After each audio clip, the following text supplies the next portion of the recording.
down in Knoxville. Kentucky getting the win 7-4. As the front line, Michael Getz just continues to be on a torrid pace. 2 more goals last night.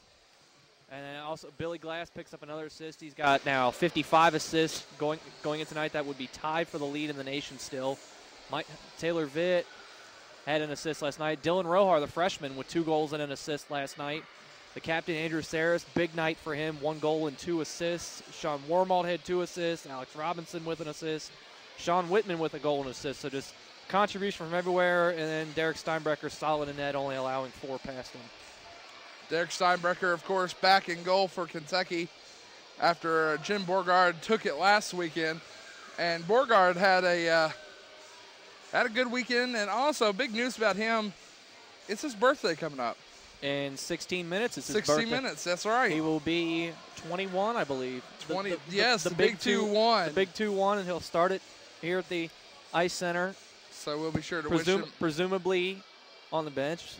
We assume Derek Steinbrecher will get the start in net tonight. Most definitely, because they do split the shifts, off weekends. off on. So Kentucky with a huge opportunity to turn this to a 4-game winning streak now. And also this begins the final stretch of home games for the season. This and the next 2 weekends are it as far as the regular season goes. After tonight, it's two games next weekend here at the Ice Center against the Penn State Nittany Lions.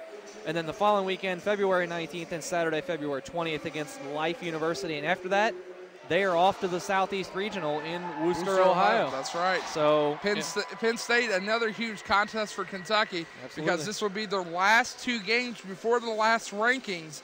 So if they get a sweep over Penn State, they might make a claim to jump up a couple more spots in that last ranking. Now, we're thinking right now it's going to be Miami and Ohio State. They're going to be getting they will have the auto bids. The auto bids to the national tournament. So Kentucky's going to have to win 2 games.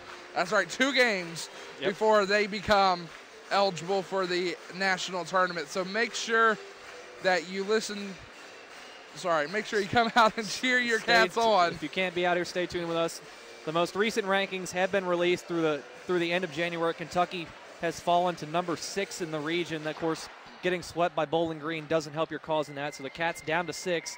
Temple replaces Kentucky at number 5 in the region. Ohio State and Miami, as you mentioned, still the top 2 seeds. Ohio State doesn't have a commanding lead over that anymore. They now have just 8 first-place votes. Miami has 7. Earlier in the season, it was 12 and 3 vote-wise, Ohio State and Miami respectively. So Miami closing the gap on the Buckeyes.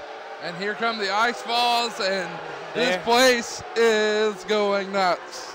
And not the way you want them to be going nuts if you're a Tennessee fan. They're blinded by this, whatever orange you want to call it. It's almost closer to a Texas orange, really. Really, it's awful orange. Yeah. That's what I like to call it. That's the shade of orange I like to call it, is awful. Awful orange. So, nevertheless, Tennessee out on the ice now. It's going to be a fun night here at the Lexington Ice Center. Now, one more thing that you brought up, looking at those rankings, Penn State was 11th in the region. So what this means, if Penn State can get in here and if they can win a couple games against Kentucky, they may get their way into the tournament. So this is a huge weekend for them as well coming up next weekend. Absolutely. And if you're Kentucky team coming into that series against Penn State, ranked number 11, a team you should really take care of business against. You can't have a letdown against a lower-ranked team, especially on your own home ice. Getting swept by Bowling Green, it's a little more forgivable considering the fact that was on the road up in Bowling Green. But against a team ranked currently 11th in Penn State, you cannot afford anything less than a split there. You cannot afford to be swept by Penn State. And, of course, Tennessee tonight. Tennessee is Division III in the ACHA. They come into tonight with a record of 8 wins against 10 losses, a tie, and an overtime loss. About even on as far as goals scored and goals against. They've scored 115 goals and allowed 119. And, of course, looking at their roster, they've got guys from all over the place. Even a transfer, number 16, Robert Banks, a transfer from Division I Mercyhurst. Oh, wow. So they've got some talent on here. Some guys from other D3 schools. Sean Strout, a transfer from South Carolina. Taylor Yoakley, who's a transfer from UNC Charlotte. Got a lot of junior players coming in here, too. Absolutely. Omaha Energy. UNC Charlotte, that is ACHA D3, moving on up there. The National Tigers AA team, which is a junior squad as well. So they got some players coming in here, and got one from the Cincinnati Cobras. Be interesting to see who gets to start in net for tonight. Joseph Galvin was in net last night for Tennessee and took it on the chin, allowing all 7 goals. A lot of penalties last night. As we're looking over the stats, they combined, 13 penalties between the two squads last night. Looking over the right, Rohar went in the box, or had a tripping penalty. Sean Warmald got a double minor for roughing. Alex Robinson had penalty. Nick Skuriton, Hunter Lyons, Chris Hubbard, Alex Holmes for Kentucky, and then for Tennessee, Dustin Doyle, Jack Bradshaw, Taylor Yoakley, Cam Mackle, and Peter Williams all took penalties. So the referees calling it awfully tight last night. Hopefully we don't see that much in the way of penalties tonight. These two teams can get at it. Maybe a different story tonight. We'll see how these refs do tend to call this contest. Looking out on the ice, looks like Brad Heckman will be wearing the floaties tonight, as some people would say it. And talking about those 13 combined penalties, both teams last night taking advantage. A combined 5 power play goals. 2 for Kentucky and 3 for Tennessee. So both teams taking advantage of those special teams opportunities. And as we mentioned, hopefully Captain Floaties out there will let them play tonight, and we won't have so much traffic in the sin bin, much like we had last weekend here, where I think one point Kentucky had, 4 guys in the box? 4 guys in the box. For multiple penalties. 2 of them had a 10-minute. The other 2 were serving 2 minutes. So, yeah, I got a little cramped in there, and those are not big penalty boxes whatsoever. No. Of course, here at the Lexington Ice Center, as you look around, you'll notice that the penalty boxes are on the other side of each side of the bench, the scores table, right next to their own bench. So there's an advantage. You can also talk about a little bit of strategy as well. And Scott's zooming in on me, and I'm not liking it too much. He wasn't here last week, so he was bored with it.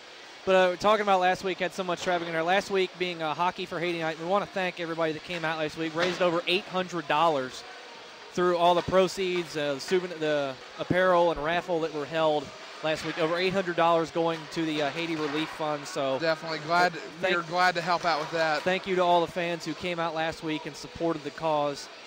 That, that's a big thing. And not to mention, our crowd was down too, so they definitely. Right.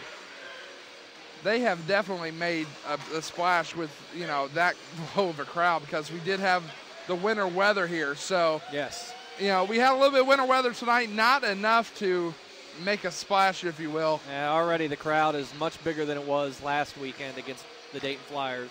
However, up in Indiana, up in Columbus, D.C., they got nailed with snow. Even up in northern Kentucky, they got somewhere around 6 inches up there. Oh, wow. And as you mentioned, talking in D.C., they're talking upwards now, possibly getting 3 feet by the time the weekend's over. They're around 30 inches right now already, which is an insane number. And it was funny to watch the news channel today, because all of them were in a frenzy. All of them were in all of them were in panic mode. White death for Washington, D.C. Please, was that one of the headlines? I wouldn't be surprised. It's essentially what it is. Am I hearing a little bit Dropkick Murphys on for the PA? I know the song. Because I hear the song, makes me want to watch The Departed. Right, that's right.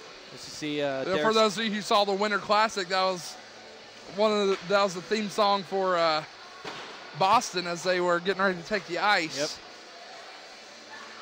Also good to see the collegiate teams up there in Boston getting the showcase at Fenway Park. That was amazing. Boston University and Boston College. That's that's the rivalry in Boston. If you're into hockey in Boston, you're either for Boston University or Boston College. You can't divide the line. You have to make